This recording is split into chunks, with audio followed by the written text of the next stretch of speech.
देखिए, मैं एक बात पूरी जिम्मेदारी के साथ में कह सकता हूं कि भारत में किसी भी तरह का पेट्रोलियम प्रोडक्ट को लेकर के कोई संकट नहीं। मुझे लगता है कि नॉन इश्यू को इश्यू बनाने का प्रयास जिस तरह हमेशा कांग्रेस करती आई है, एक बार फिर कर रही है। वैश्विक संकट है, मध्य विश्व में जिस तरह से युद्ध की स्थिति बनी हुई है, उस युद्ध की स्थिति के कारण से चुनौती सब देशों के सामने आई है।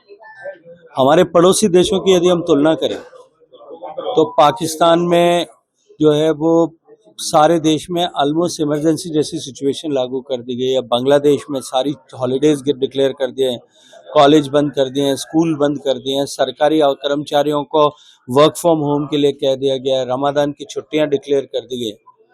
दुनिया के देशों को अमेरिका से लेकर के और अगर सारे बड़ी इकोनॉमीज को उठा करके देखो, सब जगह जनवरी के कंपैरिजन में मार्च में प्राइसेस ऑफ पेट्रोलियम प्रोडक्ट्स जो है वो 15 से 20-25% तक बढ़ गई। अमेरिका में 22% प्राइस हाइक हुआ है, जबकि भारत में न तो 1 रुपए की कीमत बढ़ाई गई और न कोई शॉर्टेज किसी तरह की है। भारत में कुल क्रूड ऑयल जो हमारा आता है उसका लगभग हम जो है 60% से ज़्यादा इंपोर्ट करते हैं।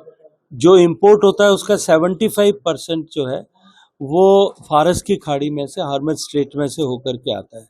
वहाँ क्योंकि ईरान ने रोक लगा दी है, इसके कारण से हमारी आपूर्ति कुछ बाधित हुई, लेकिन हम कुल 27 देशों से क्रूड ऑयल इंपोर्ट करते थे। सरकार ने प्रोएक्टिवली काम करके 40 देशों के साथ नए समझौते करके 40 देशों से क्रूड ऑयल इंपोर्ट करना शुरू किया।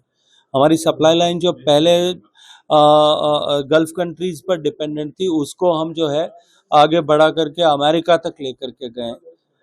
गैस के परिप्रेक्ष्य में बात करूं, गैस की सप्लाई निश्चित रूप से, अरे भाई एक सेकंड चुप नहीं रहे, गैस की सप्लाई जो है वो निश्चित रूप से बाधित हुई है और गैस की सप्लाई बाधित होने के कारण से सरकार ने डोमेस्टिक कंज्यूमर को प्रायोरिटी देते हुए उसकी आपूर्ति निरंतर निर्बाध रूप से होती रहे, देश के 33 करोड़ गैस उपभोक्ताओं को गैस मिलती रहे, इसको सुनिश्चित करने की पूरा प्रबंध किया।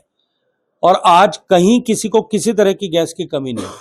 एक प्रोटोकॉल जो गैस बुकिंग के लिए बना हुआ है, उस प्रोटोकॉल को, ताकि कालाबाजारी न हो सके, ताकि जो है लोग पैनिक में आकर के पैनिक रिएक्शन से संग्रहित न करें, अननेसेसरी स्टोरेज नहीं करें, एक टंकी भरी हुई है 5-5 टंकियां भर के नहीं रखें। इसके लिए एक प्रोटोकॉल की व्यवस्था पूरे देश भर में की गई है। कोई भी कालाबाजारी करता है उसके अगेंस्ट में स्ट्रिक्ट कार्रवाई होनी चाहिए, इसके निर्देश दिए। इसके अतिरिक्त कहीं कोई कमी नहीं है। पहली प्रायोरिटी डोमेस्टिक कंज्यूमर की है, उसके बाद में कॉमर्शियल के लिए, कॉमर्शियल की आपूर्ति को भी कल से 20% और रिलैक्स किया है, और तीसरी प्रायोरिटी जो है वो इंडस्ट्री की है। इन सब को पर सरकार पूरी निरंतरता के साथ में काम कर रही है।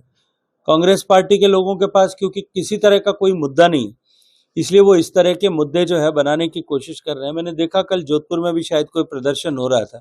एक बार जाकर के मैं आग्रह करूंगा कि जिनके घर प्रदर्शन हो रहा था उनके घर जाकर के चेक करना चाहिए कि उनमें से कितने लोगों के घर पे गैस के चूल्हा छोड़ करके और लकड़ी की जला करके या कोयला जला करके खाना बनाया जा रहा है। कुकिंग गैस की आपूर्ति को बना सुनिश्चित रखते हुए कॉमर्शियल यूटिलाइजेशन के लिए केरोसिन का कोटा ओपन कर दिया गया है, ताकि उसके माध्यम से लोग यूटिलाइज कर सकें। भारत में कहीं भी किसी तरह की कोई संकट आज नहीं।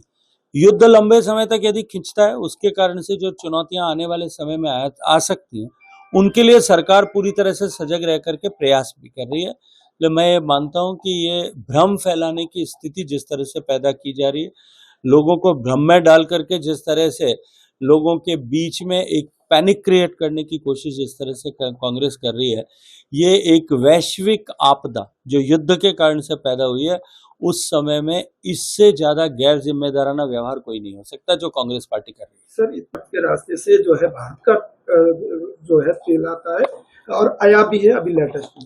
देखिए, 2 टैंकर्स अभी वहां से पास हुए हैं। भारत सरकार लगातार ईरान के साथ में द्विपक्षीय वार्ता कर रही है, लेकिन उसके अतिरिक्त भी वहाँ लगभग हमारे 238 टैंकर स्टैंडर्ड हैं अभी, लेकिन उसके अतिरिक्त भी अन्य रास्तों से जो है क्रूड और गैस दोनों की सप्लाई, सीएनजी की सप्लाई सुनिश्चित हो सके, इसके ऊपर सरकार काम कर रही है। आज की तारीख में कहीं भी किसी तरह की सीएनजी क्रूड ऑयल की शॉर्टेज नहीं। सर, राहुल गांधी कह रहे हैं कि भारतीय सुरक्षा ऊर्जा जो है अमेरिका के हाथों में सौंप दी। मुझे लगता है कि वो क्या कहते हैं उसको अब उनकी पार्टी में भी कोई गंभीरता के साथ में नहीं लेता। भारत ने पिछले वो रशिया को लेकर के उन्होंने इस तरह का कमेंट किया है। मैं आपके साथ में मंथ वाइज आंकड़े साझा कर सकता हूं कि पिछले एक साल में भारत के कुल क्रूड ऑयल के इंपोर्ट का 22% से ज़्यादा रशिया से इंपोर्ट हो रहा था, और वो निर्बाध रूप से जनवरी 2025 से लेकर के और फरवरी 2026 तक हो रहा था।